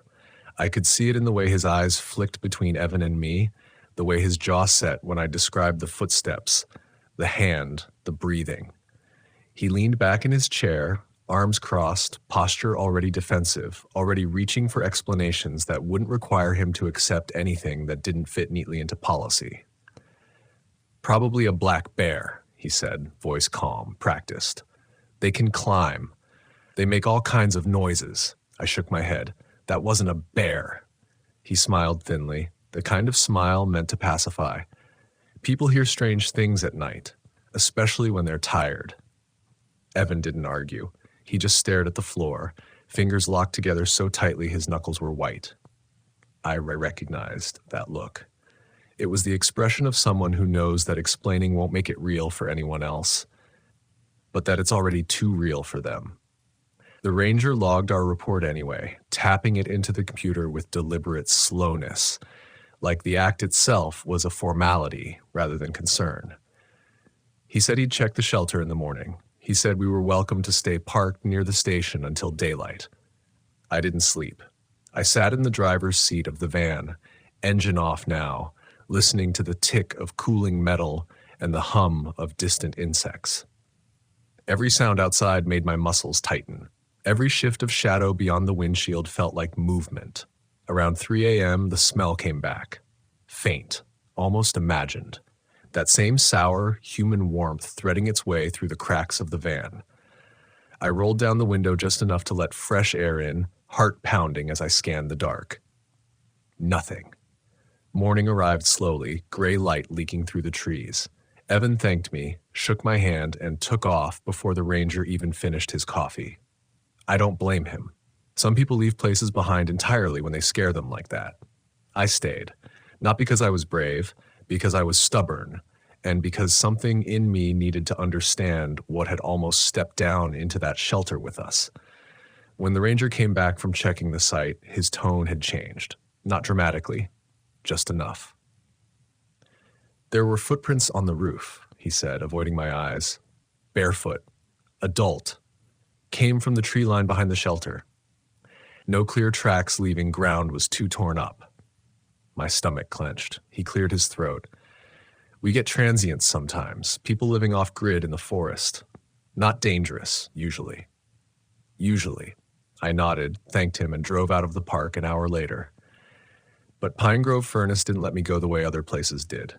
It stayed with me, in my sleep, in the quiet moments, in the way I listened harder now when night settled around me. Over the next few months, I started hearing things differently when I camped. Footsteps that weren't quite footsteps. Breathing that didn't line up with any body I could see. I learned how thin the line is between solitude and exposure, between peace and vulnerability. I still camp. Still drive that old Volkswagen into the woods. But I don't sleep in shelters anymore. And when night comes, I trust the unease I feel instead of talking myself out of it. because some things in the dark aren't lost. They're waiting, and they know exactly how to walk without being heard.